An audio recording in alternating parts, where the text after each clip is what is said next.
Hi, back again. Welcome to part 4. I think we're on dissecting this conversation that was going on YouTube.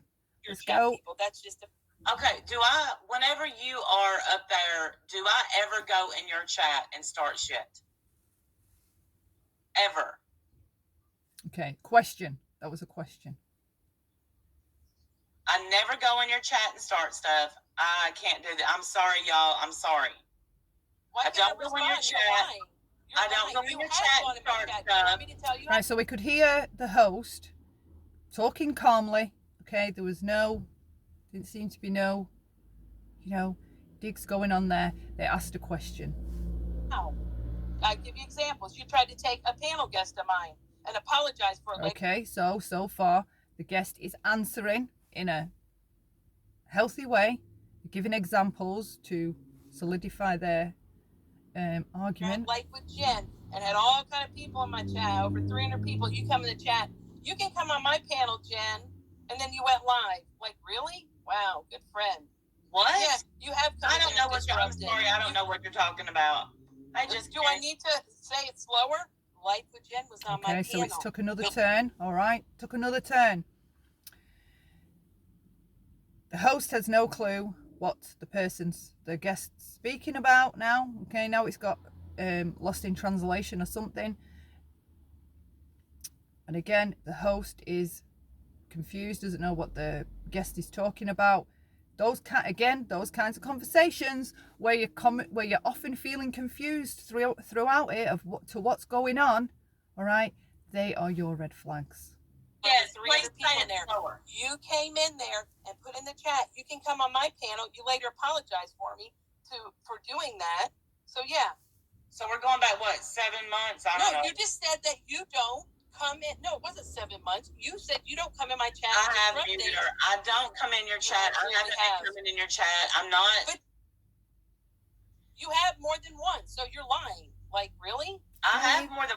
They did stop there. The guest did stop when they heard the host responding and hadn't quite finished. They did stop. Once in the past, but I haven't disrupted my chat more than once. That's a fact. I can give you proof. Why don't you want me to give proof of that? I'm sorry. By all means, take over. Give proof. Go ahead. Yeah, I just said, like with Jen, you came in there and tried to take her off my... So, the host is now sounding a bit... I don't know how I'd explain it. A tiny bit snarky. You know what? You're saying this. Go, just do it. Okay. So often when we're doing that, okay, you just do it. You do it. We're now, I can't speak for them. I'm just speaking generally. We're typically tired, feeling tired. Okay, because why? We're playing mental gymnastics. Okay, up, tuck, roll, down, up again, cartwheel, come over here because now we're looking at this issue, then we're over there looking at that issue, then we're there, argue with the chat, then we're back to that issue, then I'm being talked over, then this, then that, then the other. Okay, you would be feeling like exhausted even at this point. Just listening to it is exhausting. And you went live. Okay, I apologize for it when I called you on it. You came in there saying you loved Cosmic when he was in there trashing me in my chat. How long ago was that?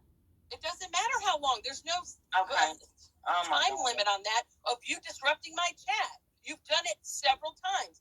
Let me think. Oh, yeah, when I was talking about Shauna, you came up there and started going off on me. I had to end the live because you upset me so much because you started attacking me when I was So you can tell that the guest is feeling upset, but they're making their point, okay? There's no name calling. There's no raised voices. Nobody's talking over the top of anybody.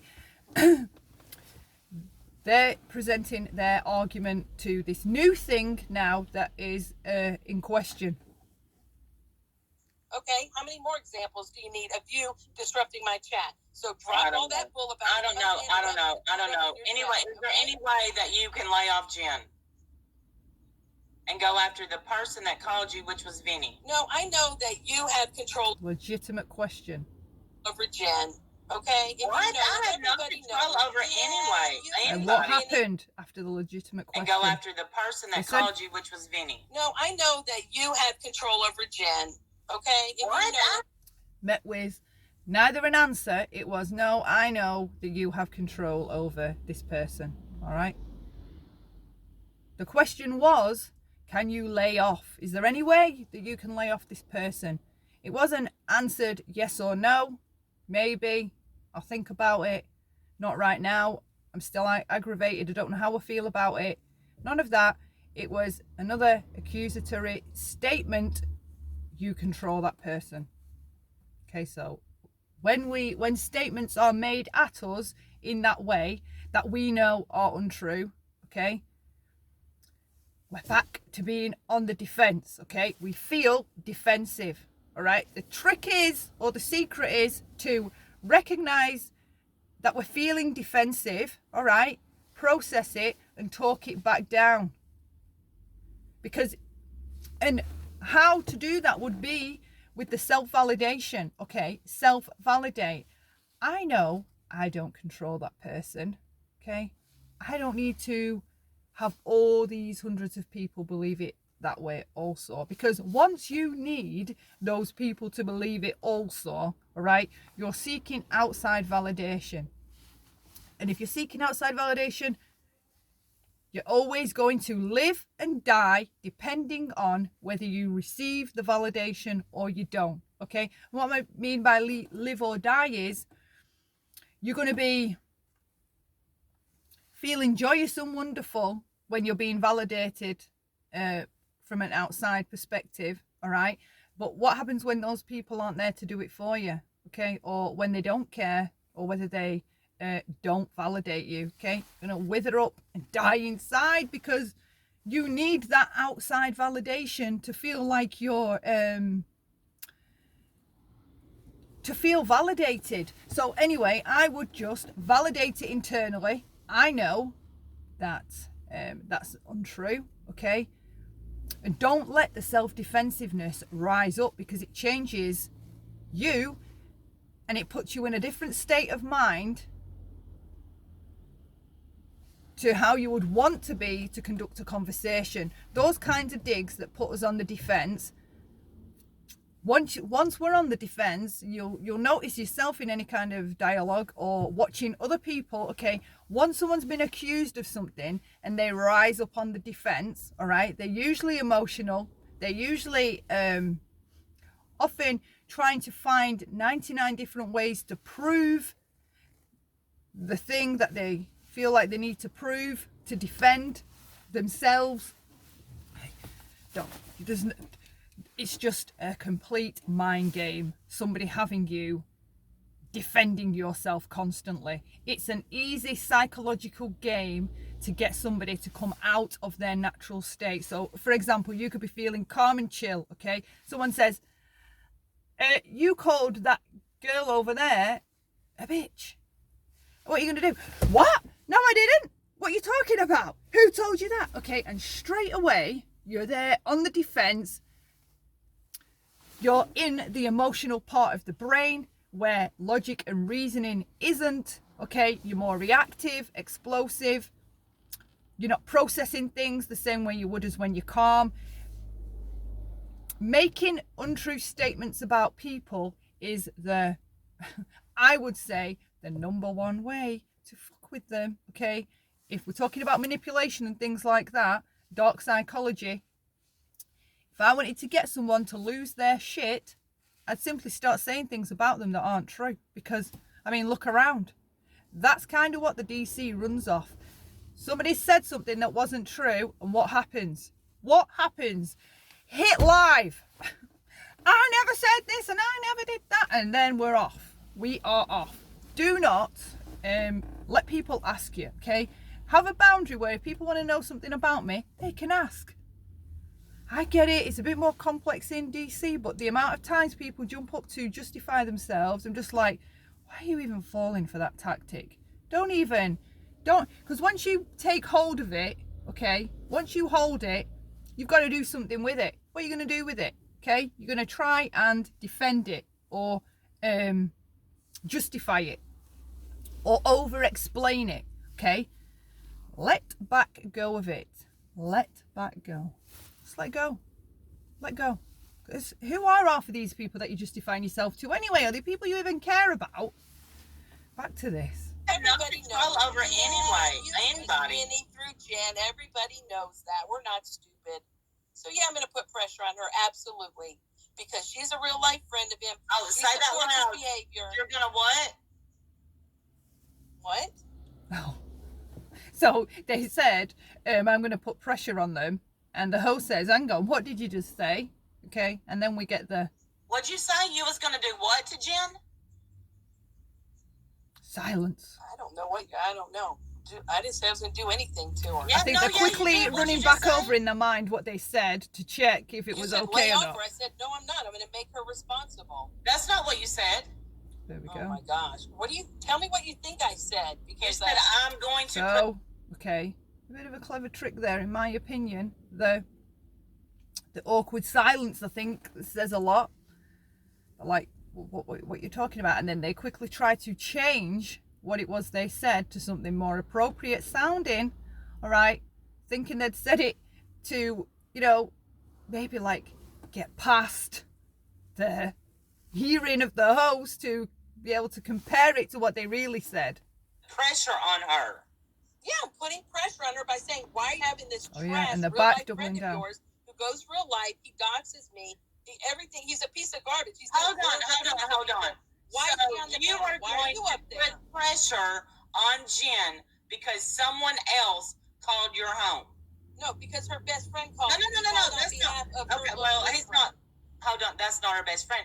But yeah, you said you were going to put pressure on someone over YouTube. Over YouTube? Well, that's what you guys do. You put pressure on people all the time. Who do I put pressure on? Okay. Who? Okay. Who? Okay, so we've got a legitimate question again, and the response is met with laughing.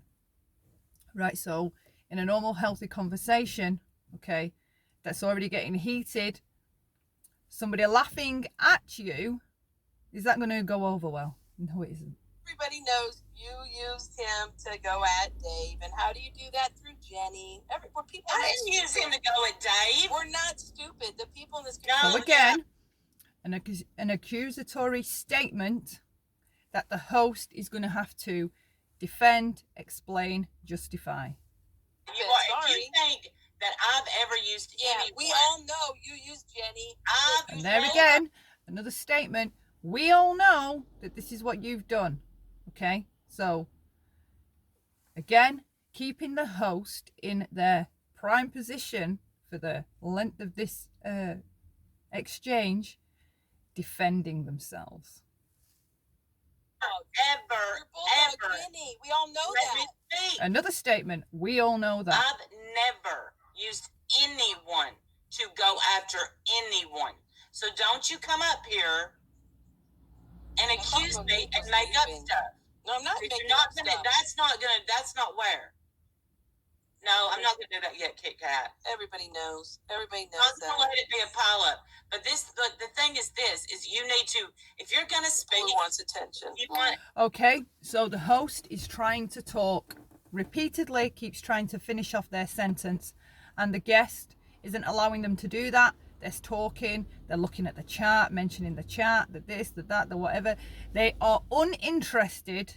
By doing that, what they're telling us is they are uninterested in hearing what you have to say. Okay, so what's the point of the exchange in the first place? What's the point? Okay, so I'm going to close it off here because we've got 4 parts. I've noticed that they're all getting on for 13, 14 minutes each. I mean, this is going to end up being an hour-long saga. I only wanted it to be 10 minutes. I can't even believe it's gone this long. Anyway, so what we can learn or deduce from watching that conversation that occurred is we can see who's taking control of the conversation, whether the conversation actually led to anything positive, any resolve, any kind of like peace.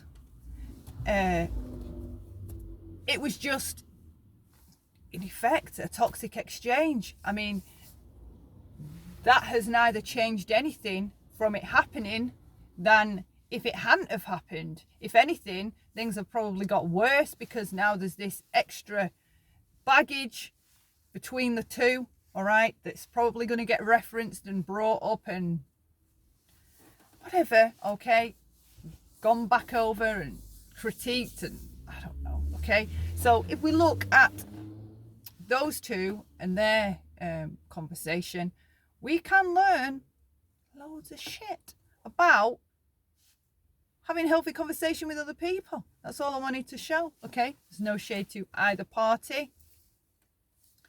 Believe me, I've been my own kind of toxic in conversations in times gone by, so I'm not attacking anybody by this, believe it or not, all right? I am taking, I don't know, so it'd be interesting to look at the conversations that were around on YouTube and see if we can learn anything by them, okay? Because you can have drama, you can have banter back and forth, but I think you can do it, we can all do it, should I say, in a less abusive and less toxic fashion, okay? There's no need to be abusive. That some of the derogatory names that we're screaming and shouting, the rage that we see, the explosive emotion, people just losing control on the daily, like it's happening that often. I mean, I thought I was the only one just getting fed up, okay, and feeling drained from observing all these. Anytime you turn it on, anytime you've got a bit of free time and you switch onto YouTube, there's always some outlandish stuff going on, and it's just exhausting watching it. So anyway, you can have drama and fun and all the other good stuff without being so necessarily toxic and abusive. And even just watching this conversation, we can learn from watching that what not to do, what to do, okay? Don't like it, you don't like it, leave me a thumbs down, I don't mind, either is good by me. Thank you for sticking by. If you've got to even the 4th part, I love you. Take care and see you in the next video. Bye for now.